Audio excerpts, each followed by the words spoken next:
No doubt you'll be hearing about all the differences between John Kerry and George W. Bush. But we've discovered they do have something in common. During their respective college days at Yale, they both belonged to a group called Skull and Bones. Does it still exist? The thing is so secret, I'm not even sure it still exists. Former Skull and Bones members and current members have been presidents, heads of the CIA, senators, heads of business. I mean, huge, huge corporations. These people have the network that brings them to such a position of power that most people could only dream of. You both were members of Skull and Bones, a secret society at Yale. What does that tell us? Not much, because it's a secret. Is there a secret handshake? Is there a secret code? I wish there were something secret I could manifest. 322, a secret number? There are all kinds of secrets, Tim. You were both in Skull and Bones, the secret society. It's so secret we can't talk about it. What does that mean for America? The conspiracy theorists are going to go wild. I'm sure they are. I don't know. I haven't seen the web. Number 322?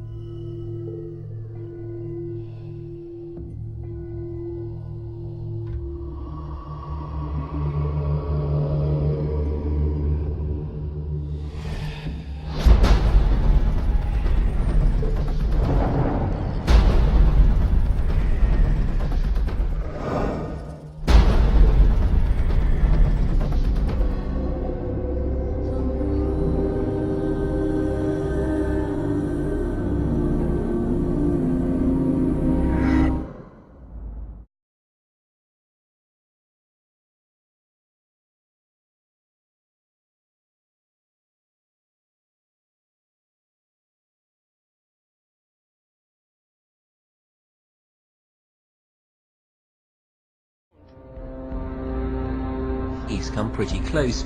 She was part of a team that successfully recorded part of the initiation ceremony that takes place in the tomb's courtyard.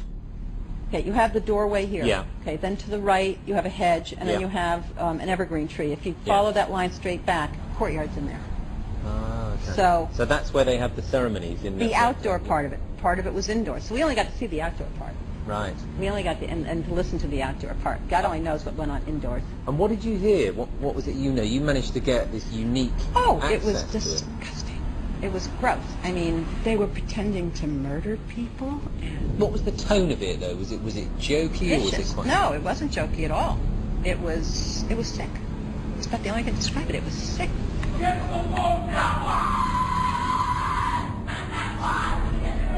What you're hearing is the first recording ever made of the Skull and Bones initiation ceremony.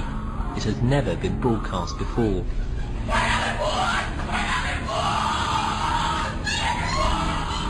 15 new members of the club are being introduced into the macabre rituals of Skull and Bones by the senior students who are about to graduate. The club has what some might see as a strange fascination with death, skulls and bones.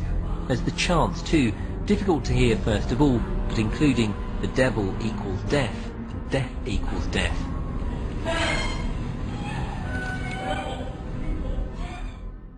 This is an elaborate, occult, ritualistic entry into this group that they are now a member of for life. This culture of death and the occult continues long after college. Later on in life, these pagan rituals carry on in the redwoods of Sonoma, California. And what is the Bohemian Grove?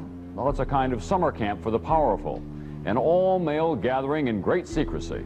This group was formed in the late 1800s by artists, industrialists, and politicians. Bohemian attendees worship the owl as their deity. The Aztecs, Mayans, and other natives of Mesoamerica considered the owl a symbol of destruction and death. This is why the opening ritual for the club is the cremation of care. During the ritual, the effigy of a baby is rowed across the water by the Grim Reaper and given to a high priest, who then tosses it on a fiery sacrificial altar of a 40-foot owl god.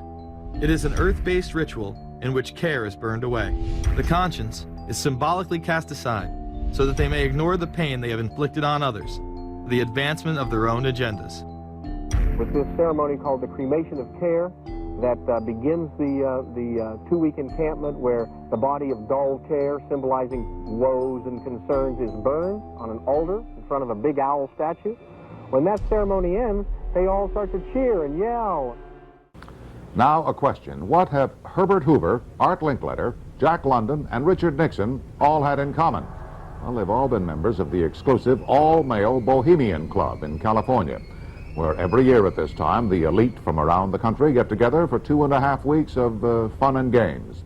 Among its members are businessmen like Leonard Firestone and Edgar Kaiser, and political figures like Gerald Ford, Henry Kissinger, William French Smith, and George Shultz. President Reagan, Vice President Bush, and Defense Secretary Weinberger are members of other camps.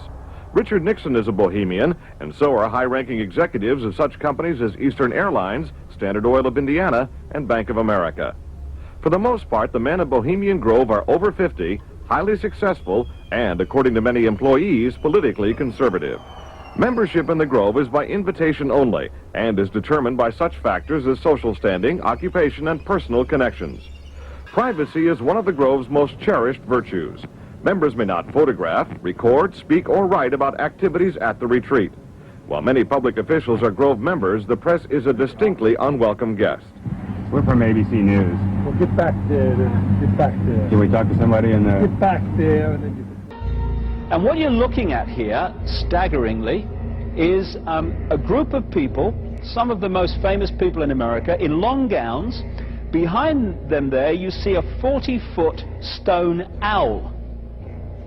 And there's the fire between them, next to the lake at Bohemian Grove. Now, one might wonder, understandably, why the people that run the banking, political, economic system and the media in America should be dressed in long robes doing a ceremony to a 40-foot stone owl. I think we should be told.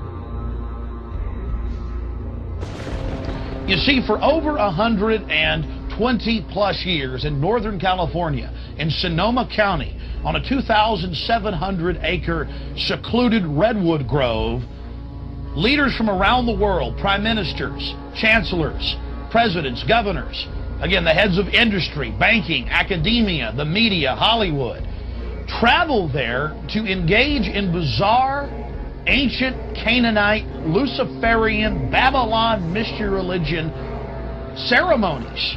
We were inside 4 hours. That's only one day out of the 2 weeks that they meet there for the admitted Summer Fire Festival of the Bohemian Club.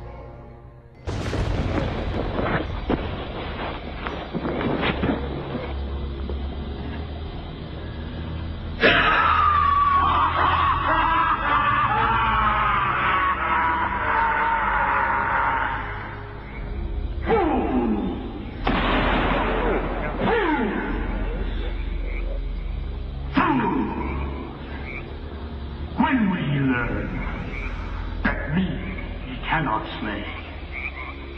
Year after year he burned me in this grove, lifting your puny shouts of triumph to the stars.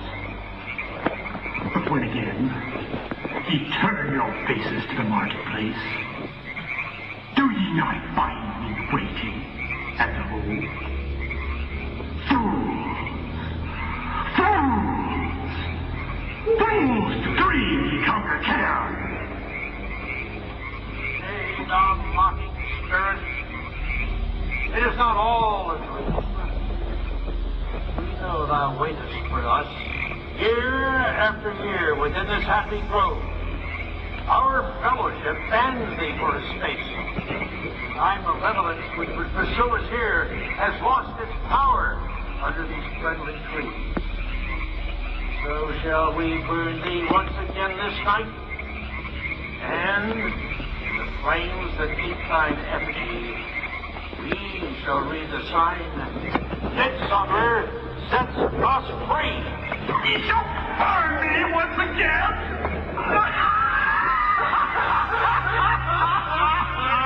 Now but these way, which hither ye have brought from regions where I reign, ye fools and priests, I spit upon your fire. Hail, fellowship's eternal flame. Once again, Midsummer sets us free.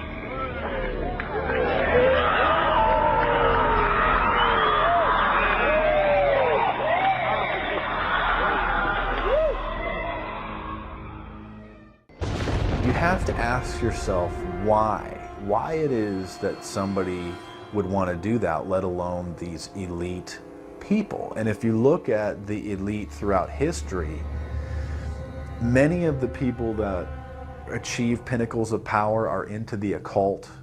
They seek a supernatural way to gain power.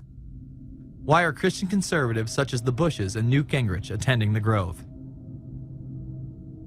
And I recognize I'm not going to be invited to Renaissance Weekend or that Bohemian deal where Newt, Rush, and Dick all sit in a teepee, naked, beating on tom-toms. Why does the media barely mention the Grove? Because many of them are in attendance.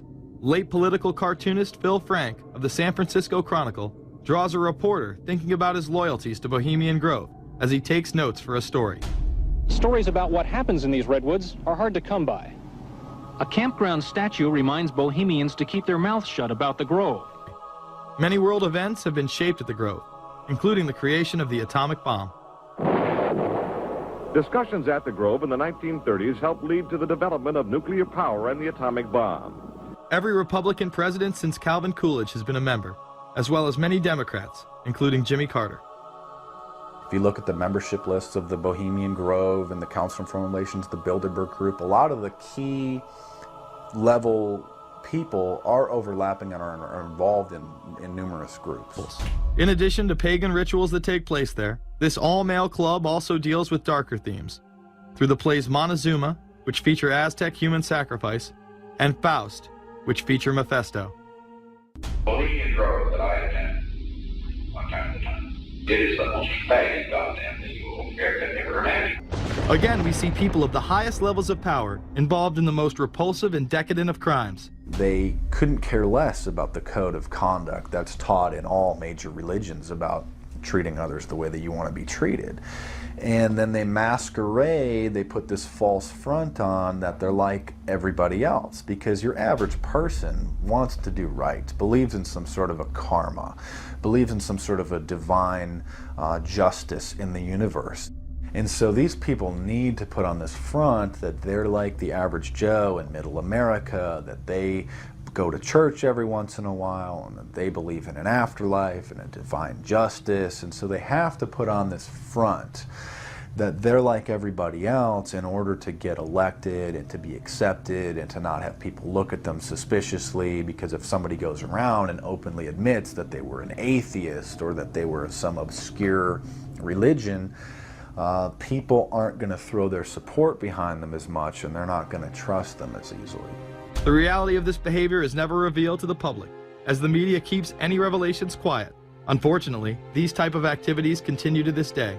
The insanity is that we have allowed an interwoven elite criminal class to rule over us while posing as the saviors of the planet. We have learned they will stop at nothing to achieve their goals and are not held accountable for their crimes. They prey on the system rather than protect it. This is not a new world order of peace and prosperity. It is not a world government to save the earth. During difficult times, we must remain ever vigilant against seemingly positive solutions imposed to suit their aims. Crises there will continue to be.